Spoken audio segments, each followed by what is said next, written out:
ஒவ்வொரு முறையும் நம்ம ஆண்டவரை அறிய வேண்டிய பிரகாரம் நம்ம அவரை அறியலை அறியலை அறியலை அறியலை அறியலைன்னு சொன்னால் அதை விட பல மடங்கு வேதனைப்படுவார்.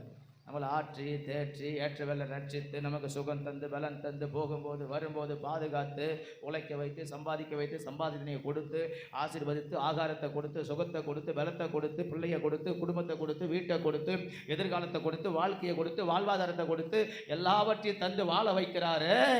அந்த ஸ்தோத்திரம் மதிப்பை கொடுத்து மரியாதையை கொடுத்து சொந்த பந்தங்கள் முன்னாடி மற்ற மனுஷர்கள் முன்னாடி கனத்தை கொடுத்து கௌரவத்தை கொடுத்து ஊழியத்தை கொடுத்து உயர்த்தி வைத்து பெருமையாக வைத்து நம்மளை நடத்துறாரு ஆசீர்வதித்து. அவரை அறிகிற அறிவு நமக்குள்ள வரலனாக்கா ஸ்தோத்திரம் நமக்கு தானா சமாதானம் வந்துடாது. ஆமாம், இவ்வளவு காரியத்தை செய்த என் தெய்வத்தை நான் அறியணுமே. அல்லேலூயா.